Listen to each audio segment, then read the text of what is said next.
شیخ محمد بن زید ال نہیان ایک روزہ دورے پر اسلام آباد پہنچے ہیں۔ وزیر اعظم عمران خان سے ان کی ون آن ون ملاقات ہوگی اور اس کے علاوہ وفود کی سطح پر بھی مذاکرات ہوں گے، اور یو اے ای نے پاکستان کی مالی امداد کے لیے پیکج دینے کا بھی اعلان کیا ہے، اور اس سے پہلے وزیر اعظم عمران خان بھی یو اے ای کا دورہ کر چکے ہیں، اور دونوں ملکوں کے درمیان اس حکومت کے قائم ہونے کے بعد مسلسل تعلقات میں مزید گہرائی آتی جا رہی ہے اور تعلقات مضبوط ہو رہے ہیں۔ یو اے ای جو کہ پاکستان میں اچھا خاصا کنٹریبیوٹ کرتا ہے، اور ان کے انویسٹمنٹ جو کہ پاکستان میں کئی پروجیکٹس ایسے ہیں جو کہ یو اے ای کے تعاون سے چل رہے ہیں، اور نہ صرف یو اے ای کے تعاون سے چل رہے ہیں بلکہ پاکستانی نژاد جو پاکستان کی ورک فورس ہے جو یو اے ای میں کام کرتی ہے، جی ڈی پی میں وہ بھی بہت اچھا کنٹریبیوٹ کرتے ہیں۔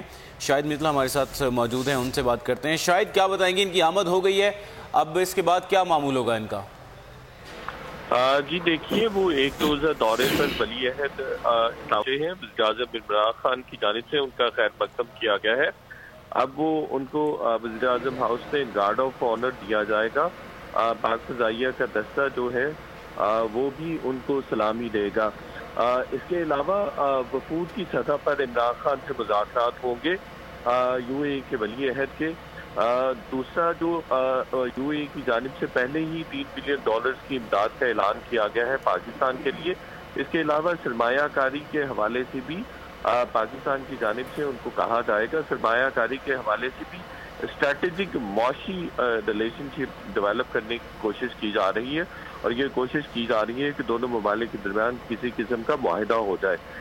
اس کے علاوہ عمران خان کے جو یہ یو اے ای اور پاکستان کے درمیان تیسرا اہم بڑا دورہ ہے۔ اس سے پہلے 2 دفعہ عمران خان بھی یو اے ای جا چکے ہیں، تو اس حوالے سے اس تیسرے دورے کو بڑی زیادہ اہمیت دی جا رہی ہے۔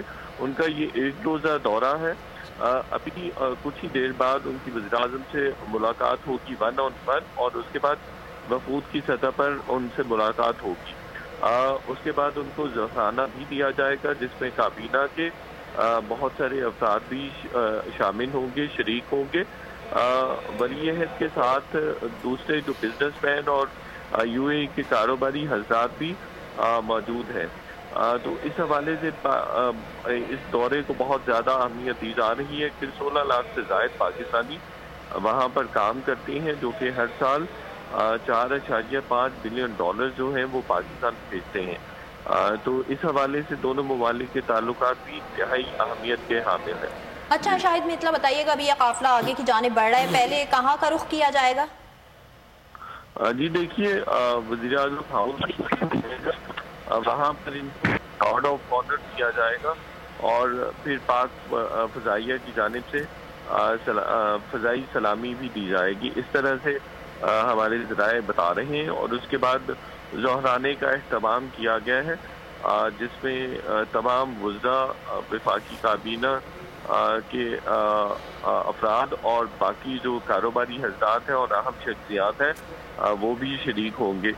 تو وزیر اعظم عمران خان کے علاوہ ولی عہد محمد بن زید کی دوسری سیاسی اور عسکری قیادت سے بھی ملاقاتیں ہوں گی۔ اچھا شاہد، ہم یہ بتائیے گا، اس حکومت کے قائم ہونے کے بعد تقریباً 3 مہینے سے کم وقت میں یہ تیسرا بڑا رابطہ ہے دونوں ملکوں کی قیادت کے درمیان، موجودہ صورتحال میں اس کی کیا اہمیت ہے؟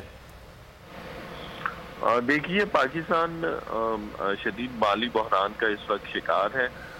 جیسا کہ آپ کو معلوم ہے کہ سعودی عربیہ نے بھی $3 بلین کی ڈیفر پیمنٹ پر تیل دینے کے لیے کہا تھا، اور بلکہ دینا بھی شروع کر دیا، اور اسی طرح سے انہوں نے $3 بلین امداد کی مد میں دینے تھے، جس میں سے $2 بلین پہلے ہی آ چکے ہیں۔ تو یو اے ای بھی اس حوالے سے ہمارا اسٹریٹجک پارٹنر بن چکا ہے۔ کچھ عرصہ پہلے یو اے ای کے ساتھ ہمارے تعلقات اچھے نہیں رہے تھے جب پاکستان نے یمن میں فوج بھیجنے سے انکار کیا تھا، لیکن اس گورنمنٹ کے آنے سے اور خاص طور پر عمران خان کے آنے سے دونوں ممالک کے تعلقات بہتر ہوئے ہیں۔ اس کی بنیادی وجہ یہ ہے کہ محمد بن زید جو ہیں وہ عمران خان کے کلاس فیلو بھی رہ چکے ہیں۔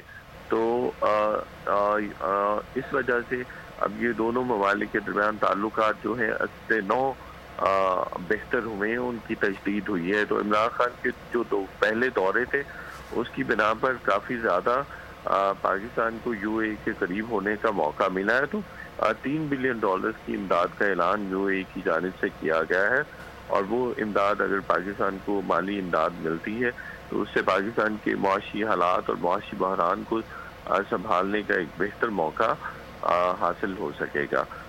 تو اس تناظر میں یہ دورہ بہت زیادہ اہم ہے، اور اس کے علاوہ جیسا کہ میں نے پہلے بتایا کہ $4.5 بلین جو ہے وہ UAE میں جو لوگ رہتے ہیں پاکستانی، وہ زر مبادلہ کی مد میں بھیجتے ہیں، تو یہ بھی ایک اہم بات ہے۔ اور تیسری اہم بات یہ ہے کہ UAE مزید بھی پاکستان میں سرمایہ کاری کر سکتا ہے، جس طرح سے $10 بلین کی سرمایہ کاری آئل ریفائنری کے لیے سعودی عربیہ کر رہا ہے۔ تو ایکسپیکٹ یہ کیا جا رہا ہے کہ UAE جو ہے وہ بھی پاکستان میں ایک بڑی سرمایہ کاری کرنے کا ارادہ رکھتا ہے اور کرے گا۔ ٹھیک، بالکل ٹھیک۔